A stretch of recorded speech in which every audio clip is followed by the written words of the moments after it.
আল্লাহ তাআলা শুরুতেই বললেন কাফ হা ইয়া আইন সাদ, বলা হয় হুরুফুল মুকাত্তাআত, বিচ্ছিন্ন হরফ। এই হরফগুলো কোরআনের আয়াত, কিন্তু এর অর্থ দুনিয়ার কোনো মুফাসসির জানেন না। যা অর্থ করা হয়েছে সম্ভাব্য, পরে বলা হয়েছে আল্লাহই ভালো জানেন। বলে এর অর্থ দুনিয়ার কেউ জানে না, এর অর্থ একজন জানেন দিল থেকে, বলেন তিনি কে? কিন্তু এগুলো কোরআনের আয়াত, এগুলো কোরআনের। কেউ কেউ বলেছেন আরেকজন জানেন, তিনি আল্লাহর পেয়ারা হাবিব রাহমাতুল্লিল। আল্লাহ আল্লাহর রসুল ছাড়া এগুলোর অর্থ আর কেউ জানে না। এখন অর্থ তো জানি না, তেলাওয়াত যে করলাম গুনাহ হইছে? কথা বলে না, গুনাহ হইছে? তাহলে তোমরা বাংলায় খুতবা পড়বা কেন? অনেক আছে এমন বাংলায় খুতবা পড়ে, বাংলায় নামাজ পড়ে, কেন? বলে অর্থ না জানিয়া কোরআন পড়লে কোনো লাভ নাই। ঈমান আকীদা বাঁচানো খুব কঠিন। এ মুসলমান নবীর আশিকের দল, দাদা তেলাওয়াত করে, বড় আবেগ নিয়া তেলাওয়াত করে। নাতি সামনে দাঁড়ায় বলে, দাদা গো তুমি যে তেলাওয়াত করো অর্থ বুঝনি?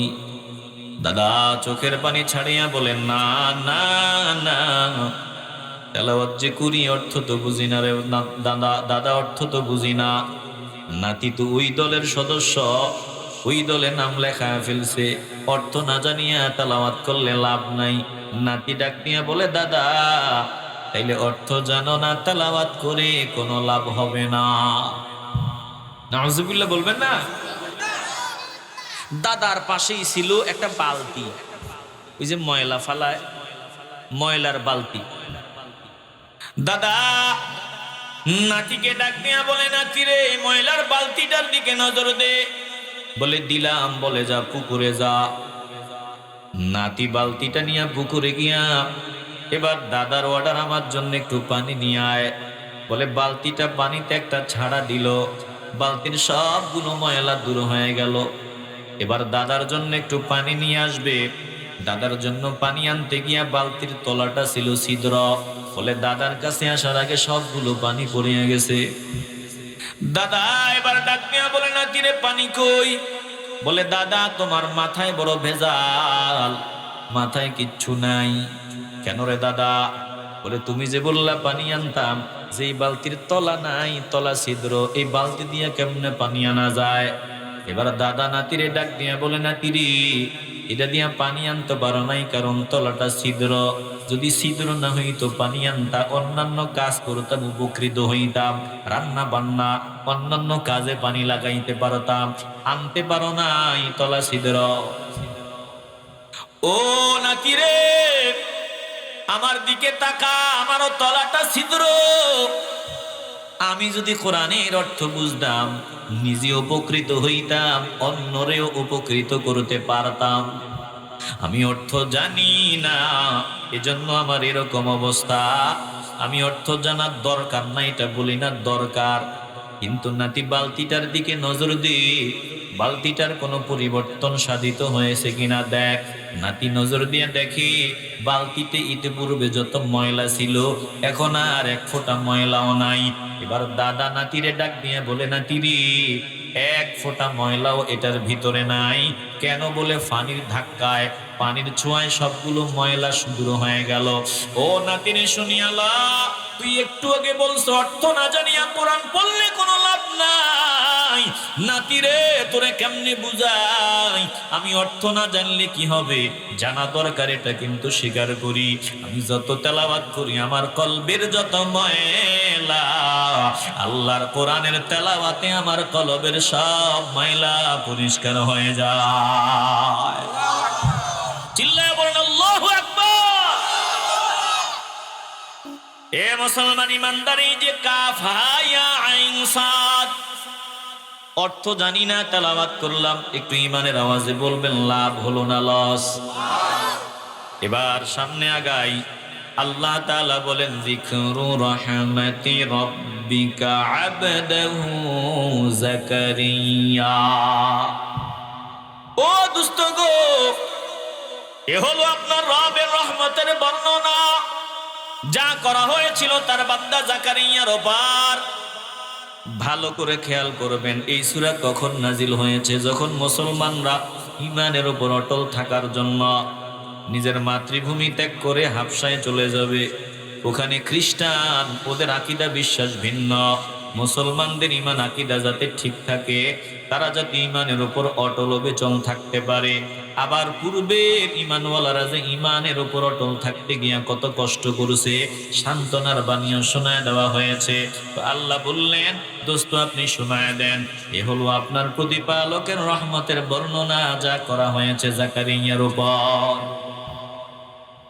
ভালো করে খেয়াল করবেন, জাকারিয়ার উপর কি দয়া করা হয়েছে আল্লাহ বুঝায় দেয়। দেখো, যে কোনো পরিবেশে, যে কোনো পরিস্থিতিতে, যে কোনো সমস্যায় আমি আল্লাহর কাছে চাইবা, অন্য কারো কাছে চাওয়ার দরকার নাই। আমি আল্লাহর দরবারে যদি দিল থেকে চাও, আমি আল্লাহ দেখো অসম্ভবটাও সম্ভব বানায় দিতে পারি। যেমন জাকারিয়ার ব্যাপারে অসম্ভবকে আমি আল্লাহ সম্ভব বানায় দিছি। তোমরা যদি আমার কাছে চাও, ওই খ্রিস্টান এলাকায় যাইতেছো, অনেক দুশ্মন দুশ্মনী করবে, রাস্তাঘাট চিনা নাই, ঘর নাই, বাড়ি নাই, কি হয়েছে? মুসিবতে আমার কাছে চাইবা, আমি আল্লাহ তোমাদের সাহায্যের হাত বাড়ায় দিব। বলেন, মুসলমান চাইবে কার কাছে? ইমানের আওয়াজে বলবেন, কার কাছে? আল্লাহ তাআলা বলেন, দেখো জাকারিয়া আমার কাছে চেয়েছে। আল্লাহ বলেন, ইযনাদা রাব্বাহু নিদাআন খাফিয়া। সব মিলে যদি 11:30টায় নিয়ে যায়, অসুবিধা হবে? অসুবিধা হবে? আল্লাহ কবুল করুন, জোরে বলেন আমিন। ভালো করে দিল দিয়ে অনুধাবন করেন। আল্লাহ বলেন, ও দোস্ত আপনি শোনায় দেন, ইযনাদা রাব্বাহু নিদাআন খাফিয়া। যখন জাকারিয়া আমাকে ডেকেছে, আমি মাওলাকে ডেকেছে, আমি মাওলার কাছে চেয়েছে। কিভাবে চেয়েছে? আল্লাহ বলেন, ইযনাদা রাব্বাহু নিদাআন খাফিয়া, নীরবে নিঃশব্দে আমি আল্লাহর কাছে চেয়েছে। ও মুসলমান ইমানদার, কারো কাছে যেটা বলা যায় না, কারো কাছে যেটা শেয়ার করা যায় না, সেটা একজনের কাছে বলা যায়, একজনের কাছে শেয়ার করা যায়। একটু দিল থেকে বলবেন, তিনি কে? কারো কাছে যেটা বলা যায় না, আমার বিবির কাছে এমন বহু জিনিস আছে, বললে আমার বিবি আমাকে সহ্য করবে না রে বাবা, বিবি আমার দুশ্মন হয়ে যাবে। সন্তানের কাছে যদি বলি, সন্তান আমারে বাবার পরিচয় দিবে না। দোস্তের কাছে যদি বলি, দোস্ত আমারে পরিচয় দিবে না। মা বাবা জানলে মা বাবা আমার সাথে সম্পর্ক রাখবে না। বলে এমন যত জিনিস, এমন যত গোপন বিষয় কারো কাছে বলা যায় না, সেটা একজনের কাছে অনায়াসেই বলা যায়। বলেন, তিনি কে? তাইলে আল্লাহর মতো এত আপন, আল্লাহর মতো এমন প্রিয় আর কেউ হতে পারে না। আল্লাহ তাআলা বলেন, ওয়ালাকিন্নাল্লাহা হাব্বাবা ইলাইকুমুল ঈমানা ওয়া যায়্যানাহু ফী কুলূবিকুম وكره إليكم الكفر والفسوق والعصيان أولئك هم الراشدون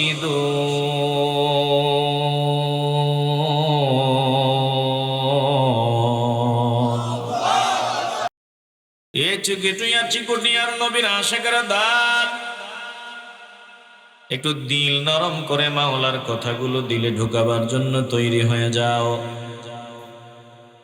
যদি মনে করো আমি আল্লাহর বান্দা, যদি মনে করো আমি নবীর উম্মত, যদি এটা দাবি করো, আর দাবিটা যদি সত্যি হয়, তো তোমার সামনে যখন আল্লাহর কালাম তেলাওয়াত করা হবে, নবীর হাদিস তেলাওয়াত করা হবে, অবশ্যই সব থেকে বেশি আবেগ মনে নিয়া, সব থেকে আদব বলা হয়ে আল্লাহ আল্লাহ রসুলের কথা শুনতে হবে। জোরে কোন ঠিক কিনা? আল্লাহ তাআলা ঈমানদার বান্দাদের পরিচয় দেয়, যাদের দিলে ঈমান আছে, যারা ঈমানওয়ালা। হাব্বাবা ইলাইকুমুল ঈমানা, ঈমান তার কাছে সব থেকে বেশি মহব্বতের। ওয়াযায়্যানাহু ফি কুলুবিকুম, ঈমানের আকর্ষণ তার দিলে সব থেকে বেশি হয়। ঈমানওয়ালা বান্দার কাছে সব থেকে দামি সম্পদ হলো ঈমান। ঈমানের মতো এত দামি সম্পদ আর ঈমানদারের কাছে কিছুই হতে পারে না। জোরে কোন ঠিক কিনা? একজন ঈমানদারের কাছে ঈমানের চেয়ে দামি আর কিছু হতে পারে? আপনারা আওয়াজ না দিলে আমি ওয়াজ করতে পারবো না। ঈমানদারের কাছে ঈমানের চেয়ে দামি আর কোনো কিছু হতে পারে? এ মুসলমান নবীর আশিকের দল, ঈমানওয়ালা বান্দার কাছে ঈমান সব থেকে দামি। ঈমানওয়ালা বান্দা কেমন হয়?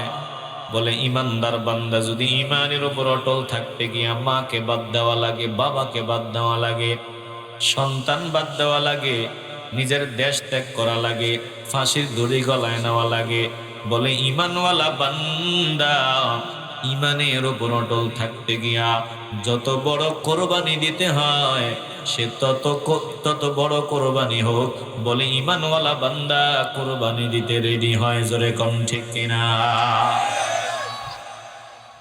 এ মুসলমান নবীর আশিকের দল, একটু দিল নরম করে দাও। আল্লাহ বলেন ঈমানওয়ালা বান্দার কাছে ঈমান সব থেকে মহব্বতের। ওয়া কাররাহা ইলাইকুমুল কুফরা ওয়াল ফুসুকা ওয়াল ইসয়ান, আর ঈমানদার বান্দার কাছে কুফরি, পাপাচার, বেয়াদবি, অবাধ্যতা এগুলো ঘৃণার। ঈমানওয়ালা বান্দা কুফরি করতে পারে না, পাপাচারিতে লিপ্ত হতে পারে না, বেয়াদব হতে পারে না। প্রত্যেক ঈমানওয়ালা আদবওয়ালা, কোনো বেয়াদব ঈমানওয়ালা না। ঈমানওয়ালা কখনো বেয়াদব হতে পারে না। আল্লাহ বলেন যাদের এমন হালত, উলাইকা হুমুর রাশিদুন,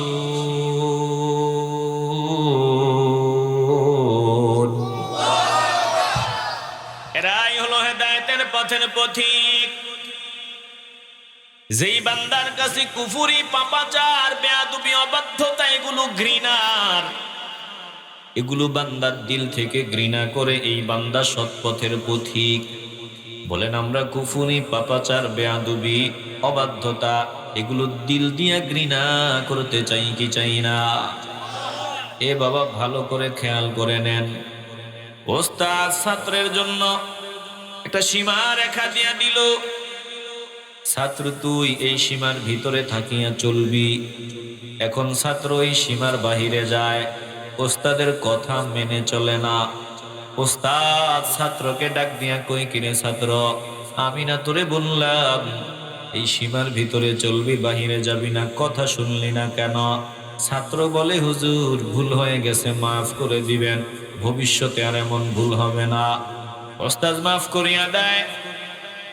আবার এমন ছাত্র আছে, শিক্ষক যেভাবে বললো এইভাবে চললো না, মন যেমনে চায় এমনে চললো। ওস্তাদ ডাক দিয়া বলে, ব্যাপার কি, আমার কথা শুনলি না? বললাম না অমুক জায়গায় যাবি না, অমুক কাজ করবি না, অমুকের সাথে মিশবি না, তার সাথে কথা বলবি না, বললি কেন? বলে ছাত্র কয়, গেলাম, অসুবিধা কি আছে না নাই? আসতে বলবেন না, জবান খুলে বলেন। এবার বলেন যে ওস্তাদের কথা শুনলো না, আবার বেয়াদবি করলো, এটা চূড়ান্ত পর্যায়ের বেয়াদব। বলেন এটার মতো বেয়াদব আর হতে পারে? আসতে বলবেন না, হতে পারে? এবার বলেন আমাদের দেশে কি এই রকম বেয়াদব নাই? ঈমানওয়ালা বান্দা কি খেতে পারবে? খাবার ব্যাপারে লিমিট, খাবারের সীমারেখা। একজন ঈমানদার বান্দা পোশাকের ব্যাপারে আমার আল্লাহর পক্ষ থেকে সীমারেখা। বলে ঈমানদার বান্দা কোথায় যেতে পারবে, কোথায় যেতে পারবে না, সীমারেখা দেওয়া। ইমানদার বান্দা বলার ক্ষেত্রে কি কি বলতে পারবে, কি কি বলতে পারবে না, সীমারেখা, বাউন্ডারি। ইমানদার বান্দা, আমার আল্লাহ কান দিয়েছেন, কান দিয়া কোন কোন আওয়াজ শোনা যাবে, কোন কোন আওয়াজ শোনা যাবে না। পা দিছেন আমার আল্লাহ, বলে আমি আল্লাহ তুই যেহেতু ইমানদার, পা দিয়ে তুই কোথায় যেতে পারবি, কোথায় যেতে পারবি না, আমি আল্লাহ তোকে সীমারেখা, বাউন্ডারি দিয়া দিলাম। চোখ দিলাম আমি আল্লাহ, চোখ দিয়া বান্দা তুই কোন দিকে নজর দিতে পারবি, কোন দিকে নজর দিতে পারবি না, আমি আল্লাহ কিন্তু বাউন্ডারি দিয়া দিলাম। এই বাউন্ডারির হেফাজত যারা করবে তারা মুমিন, তাদের জন্য সুসংবাদ। আরে বাউন্ডারির হেফাজত যারা করবে না, বাহিরে যাবে, আবার গাদ্দারি করবে, তারা চূড়ান্ত পর্যায়ের বেয়াদব। জোরে কোন ঠিক কিনা? আল্লাহ তাআলা বলেন ওয়াল হাফিজুনা লিহুদুদিল্লাহ ওয়া বাশশিরিল মুমিনিন।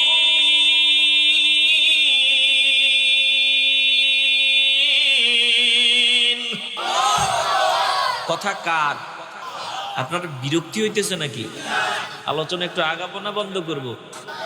তাবারও কিন্তু রেডি হয়ে গেছে, এখন সব রেডি, শুধু দেরি করাইতেছি আমি। যদি সামান্য সময় 30টা মিনিটের মতো যদি একটু কষ্ট দেই, অসুবিধা হবে আপনাদের?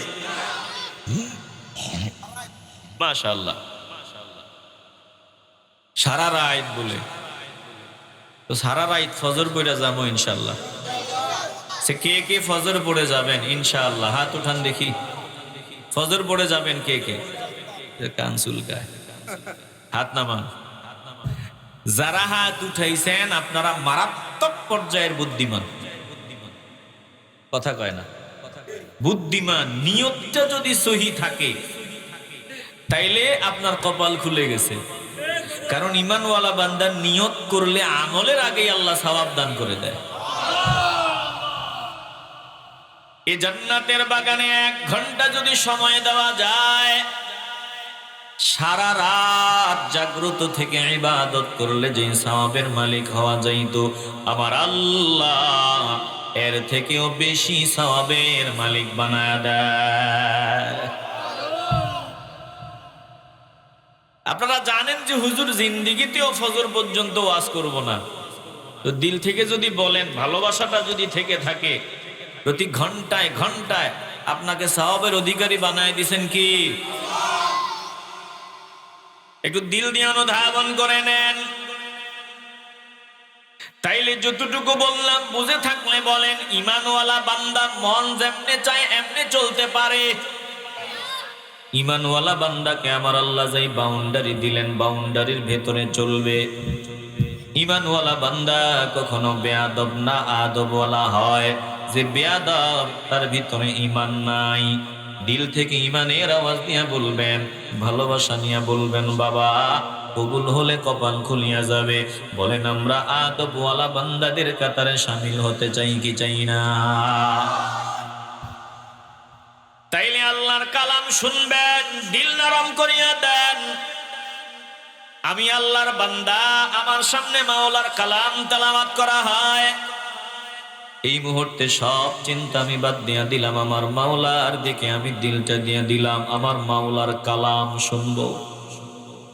এ বাবা সূরা মারইয়াম এমন সময় নাজিল হয় যে সময় সাহাবায়ে কেরামদের উপর অত্যাচার অবিচার চলতেছিল। কেন? কারণ তারা স্লোগান দেয়, আমি নবীকে জীবনের চাইতে বেশি ভালোবাসি।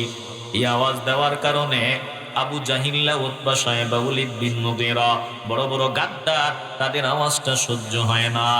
তারা ইচ্ছা মতো পালাক্রমে যে যত পারে দুর্বল অসহায় সাহাবাদের উপর অত্যাচার চালায়।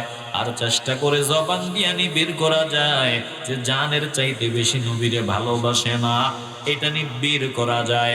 কিন্তু না না না, পাগলাদের যত মারে, যত অত্যাচার করে, তত আরো আওয়াজ দেয়, যত পারো মারো, তারপরেও ভালোবাসা বিসর্জন দিব না। আল্লাহু আকবার বলে। যত পারো মারো, যত পারো কাটা, এমনও কথা বলতেন যখন মেরে ফেলা হবে মারার আগ মুহূর্তে বলে, শোন, জীবন্ত কোরবানি দিব, ইমানের উপর অটল থাকতে গিয়া দুঃখ নাই, তবে দুঃখ একটাই, ইমানের উপর অটল থাকতে গিয়া আমি কোরবানি দিতেছি, জীবন দিতেছি। আল্লাহ যদি আমারে একটা জীবন না দিয়া 100 জীবন দিতেন, 1000 জীবন দিতেন, 1000 বার যদি নবীর ভালোবাসায় জীবন দিতে পারতাম, একটু তৃপ্তি মৃত্যু, একটা মাত্র জীবন, বলে একটা মাত্র জীবন দিয়া ভালোবাসার প্রমাণ দিয়া তৃপ্তি মিটবে না। একটু আওয়াজ দিয়ে বলবেন না আল্লাহু আকবার। এবার কিন্তু মাইর হবে, একদম চুপ। মুরব্বীর একটু খেয়াল রাখেন, কথার আওয়াজ কানে আসলে ওয়াজ করা যাবে। আল্লাহ কথা বলার সুন্দর পরিবেশ দান করেন, জোরে বলেন আমিন। এরে বাবা দেখেন, ইমান ইমান, এই সূরাটা যে নাজিল হয়েছে মুসলমানরা যাতে ইমানের উপর অটল থাকতে পারে, ইমানে যাতে ভেজাল না ঢুকে, আকীদায় ইমান, আকীদায় যাতে শিরক না ঢুকে, এজন্য আমার আল্লাহ সূরাটা নাজিল করেছেন। সাহাবাদের উপর যখন অত্যাচার চলতেছে, সাহাবায়ে কেরাম আল্লাহর নবীর সামনে হাজির হয়ে বলি, ইয়া রাসূলুল্লাহ, চারদিকে অত্যাচার, আমরা সহ্য করতে পারি না গো নবী। আল্লাহর নবী কিছুদিন সবরের পরামর্শ দিলেন, এরপরে চূড়ান্ত পর্যায়ে বললেন, শোনো, এখন তোমরা এই দেশে থাকা উচিত হবে না, তোমরা বরং আমি নবী পরামর্শ দিলাম, ইমানের উপর অটল থাকতে গিয়া তোমরা পরিবার ছেড়ে চলে যেতে হবে, মাতৃভূমি ছেড়ে চলে যেতে হবে, নিজের মা বাবাকে ছেড়ে চলে যেতে হবে।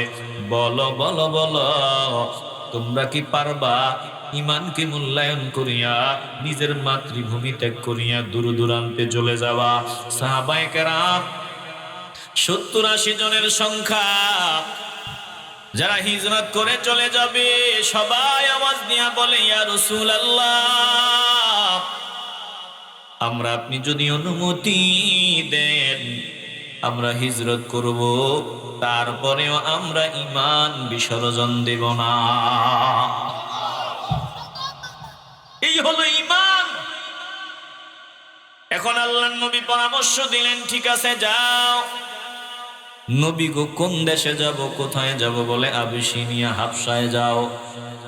হাবশায় নাজ্জাশীর দিলটা নরম, তার দেশে মানুষের উপর অত্যাচার করা হয় না, ওখানে নিরাপদে থাকবা, ওই দেশে হিজরত করে চলে যাও। কিন্তু ওখানে যে যাবে, যাওয়ার আগে ওরা তো খ্রিস্টান, ওদের আকীদায় ইমানে ভেজাল, আকীদায় ভেজাল। বলেন তো, খ্রিস্টানদের আর আমাদের মাঝে পার্থক্য আছে না নাই? আসতে বলবেন না, আছে না নাই? ওদের তো আকীদা ঠিক নাই, ওরা তো মুশরিক, শিরিক করে, ওরা 3 খোদায় বিশ্বাসী। আল্লাহ একজন, আল্লাহর ছেলে একজন, আল্লাহর বিবি একজন। আরো আস্তে কর নাউজুবিল্লাহ। আর আমরা বলি আমাদের রব কয়জন? বলেন তিনি কে? ওই দেশে যে যাবে, ওদের চাল চলন, ওদের সাথে উঠা বসা করলে যদি আবার ইমানে ভেজাল ঢুকে যায়, এজন্য হাবশায় হিজরতের পূর্বেই, মুসলমানরা হাবশায় যাওয়ার পূর্বেই আমার আল্লাহ সূরা মারিয়াম নাজিল করে দিলেন। আর এই সূরায় যাতে মুসলমানদের ঈমান আকীদা নষ্ট না হয়, ঠিক থাকে, আল্লাহ এই ব্যবস্থা করে দিলেন, স্পষ্ট ভাষায় বলে দিলেন। আবার এই সূরার মধ্যে ঈমানওয়ালা বান্দাদেরকে সান্ত্বনার বাণী শোনায়া দিলেন, তোমরা যে ঈমানের উপর অটল থাকতে গিয়া নিজের মাতৃভূমি ছাড়ার জন্য তৈরি হয়ে গেছো, মাতৃভূমি থেকে চলে যাবা, মা বাবা ছাড়িয়া, পরিবার পরিজন ছাড়িয়া, এটা নতুন কিছু না। পূর্বেও ঈমানওয়ালাদের এমন অবস্থার সম্মুখীন হওয়া লাগছে। চূড়ান্ত পর্যায়ে আমি আল্লাহ ঈমানদার বান্দাদের গলায় বিজয়ের মালা পরায়া দিছিলাম।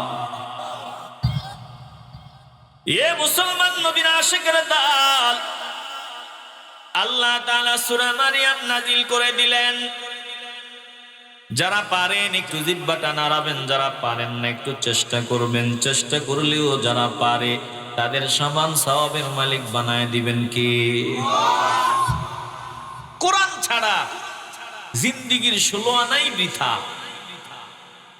আমার সামনে আছেন, কি লাভ হবে বয়ান দিয়া, ওয়াজ দিয়া? এই যে মাঠ ভরা মুসল্লি শ্রোতা, আমি যদি বলি এদিকে কি হয়েছে ভাই, এ ভাইজান আল্লাহর রাস্তে ভাই, ও ভাইয়ের আল্লাহর রাস্তে একটু আওয়াজ দিয়েন না ভাই, একটু কথা বলতে দেন ভাই। আপনারা কাজ করেন আওয়াজ ছাড়া, আমরা একটু নিরিবিলি কিছু কথা শুনি, আমি যাতে আর থামা না লাগে। বহু কথা আমাকে বলতে হবে, সময় কম। আল্লাহ বলার এবং আপনাদের শোনার তৌফিক দেন, জোরে বলেন আমিন।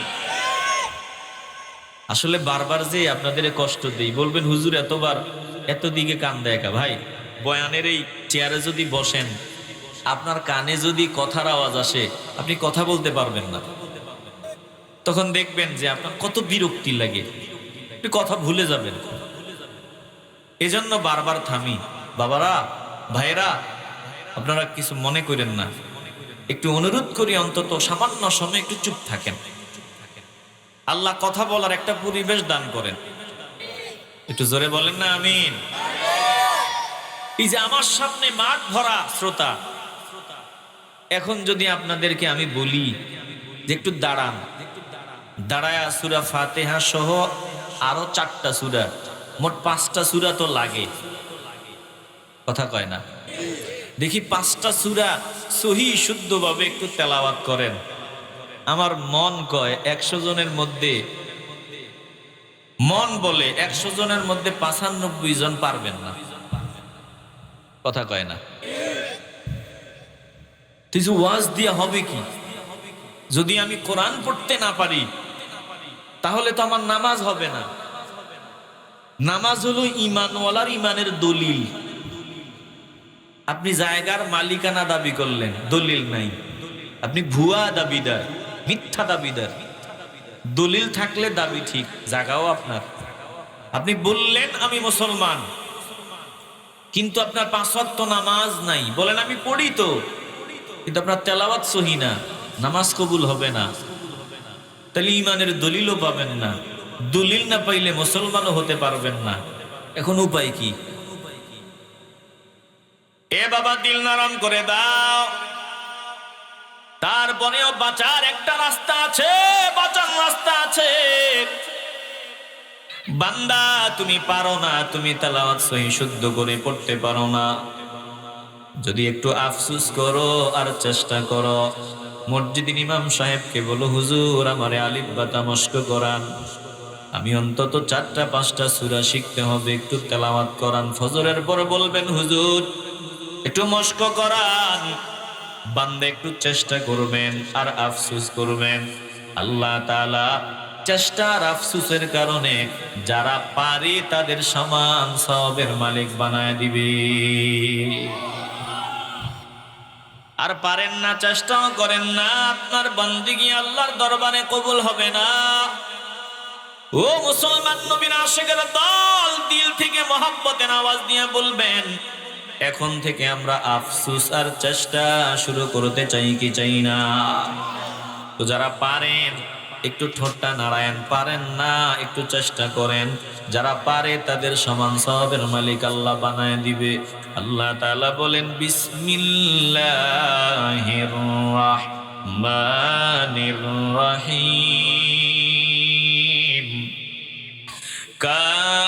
কাফ হা ইয়া আইন সাদ।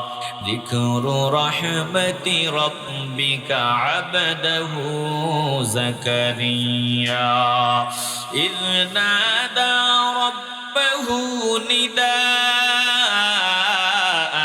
খাফিয়া ক্বালা রাব্বি ইন্নী ওয়াহানাল আযমু মিন্নী واشتعل الرأس شيبا ولم أكن بدعائك رب شقيا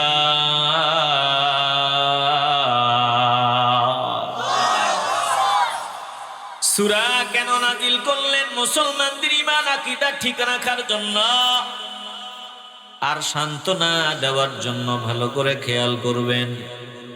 আল্লাহ তাআলা শুরুতেই বললেন কাফ হা ইয়া আইন সাদ, বলা হয় হুরুফুল মুকাত্তাআত, বিচ্ছিন্ন হরফ। এই হরফগুলো কোরআনের আয়াত, কিন্তু এর অর্থ দুনিয়ার কোনো মুফাসসির জানেন না। যা অর্থ করা হয়েছে সম্ভাব্য, পরে বলা হয়েছে আল্লাহই ভালো জানেন। বলে এর অর্থ দুনিয়ার কেউ জানে না, এর অর্থ একজন জানেন দিল থেকে, বলেন তিনি কে? কিন্তু এগুলো কোরআনের আয়াত, এগুলো কোরআনের। কেউ কেউ বলেছেন আরেকজন জানেন, তিনি আল্লাহর পেয়ারা হাবিব রাহমাতুল লিল আল্লাহ, আল্লাহর রাসূল ছাড়া এগুলোর অর্থ আর কেউ জানে না। এখন অর্থ তো জানি না, তেলাওয়াত যে করলাম গুনাহ হইছে? কথা বলে না, গুনাহ হইছে?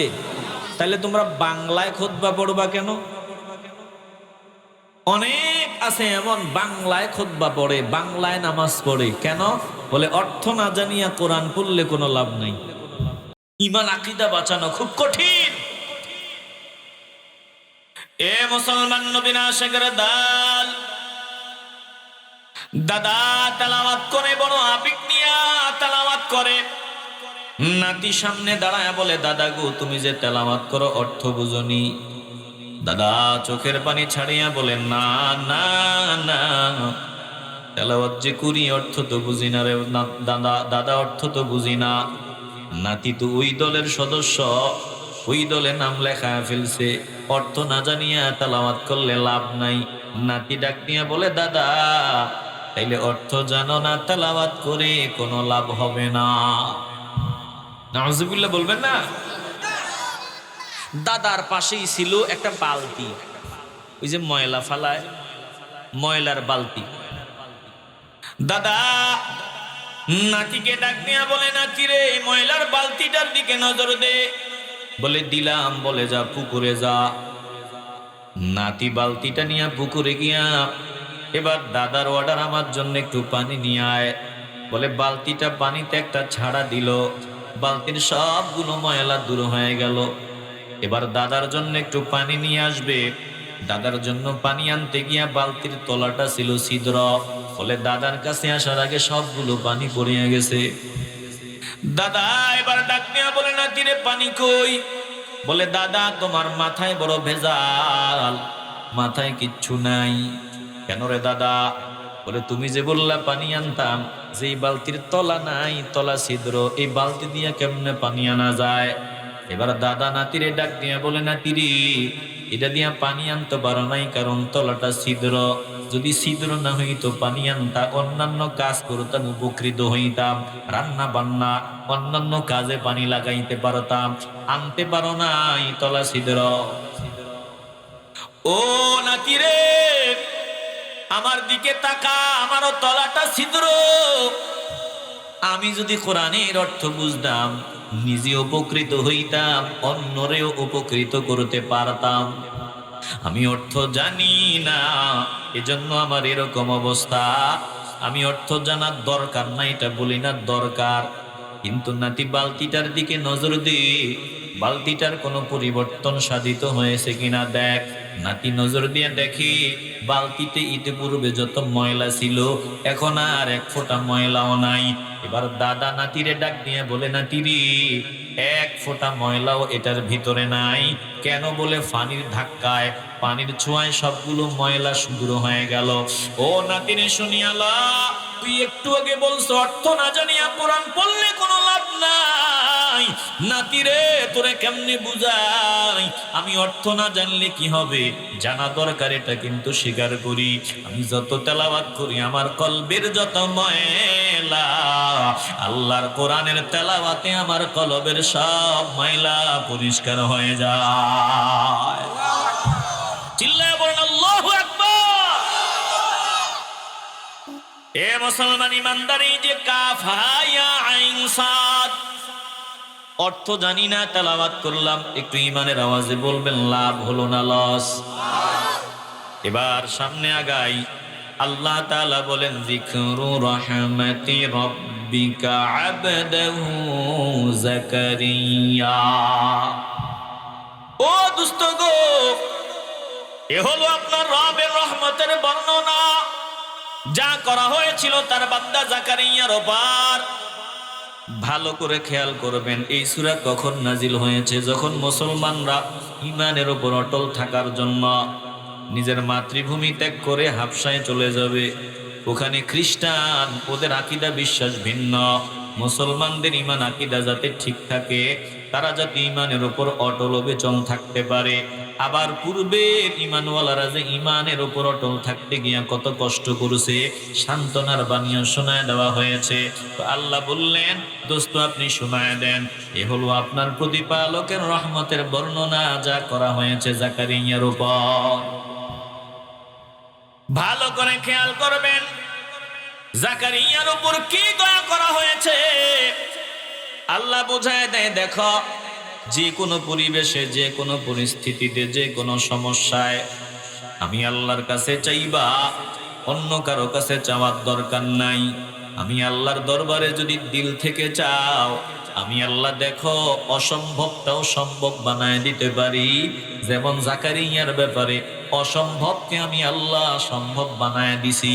তোমরা যদি আমার কাছে চাও, ওই খ্রিস্টান এলাকায় যাইতেছো, অনেক দুশ্মন দুশ্মনী করবে, রাস্তাঘাট চিনা নাই, ঘর নাই, বাড়ি নাই, কি হয়েছে? মুসিবতে আমার কাছে চাইবা, আমি আল্লাহ তোমাদের সাহায্যের হাত বাড়ায় দিব। বলেন, মুসলমান চাইবে কার কাছে? ঈমানের আওয়াজে বলবেন, কার কাছে? আল্লাহ তাআলা বলেন, দেখো জাকারিয়া আমার কাছে চেয়েছে। আল্লাহ বলেন, ইযনাদা রাব্বাহু নিদাআন খাফিয়া। সব মিলে যদি 11:30টায় নিয়ে যায় অসুবিধা হবে? অসুবিধা হবে? আল্লাহ কবুল করুন, জোরে বলেন আমিন। ভালো করে দিল দিয়ে অনুধাবন করেন। আল্লাহ বলেন, ও দোস্ত আপনি শোনায় দেন, ইযনাদা রাব্বাহু নিদাআন খাফিয়া। যখন জাকারিয়া আমাকে ডেকেছে, আমি মাওলাকে ডেকেছে, আমি মাওলার কাছে চেয়েছে। কিভাবে চেয়েছে? আল্লাহ বলেন, ইযনাদা রাব্বাহু নিদাআন খাফিয়া, নীরবে নিঃশব্দে আমি আল্লাহর কাছে চেয়েছে। ও মুসলমান ইমানদার, কারো কাছে যেটা বলা যায় না, কারো কাছে যেটা শেয়ার করা যায় না, সেটা একজনের কাছে বলা যায়, একজনের কাছে শেয়ার করা যায়। একটু দিল থেকে বলবেন, তিনি কে? কারো কাছে যেটা বলা যায় না, আমার বিবির কাছে এমন বহু জিনিস আছে, বললে আমার বিবি আমাকে সহ্য করবে না রে বাবা, বিবি আমার দুশ্মন হয়ে যাবে। সন্তানের কাছে যদি বলি, সন্তান আমারে বাবার পরিচয় দিবে না। দোস্তের কাছে যদি বলি, দোস্ত আমারে পরিচয় দিবে না। মা বাবা জানলে মা বাবা আমার সাথে সম্পর্ক রাখবে না। বলে এমন যত জিনিস, এমন যত গোপন বিষয় কারো কাছে বলা যায় না, সেটা একজনের কাছে অনায়াসেই বলা যায়। বলেন, তিনি কি? তাইলে আল্লাহর মতো এত আপন, আল্লাহর মতো এমন প্রিয় আর কেউ হতে পারে না।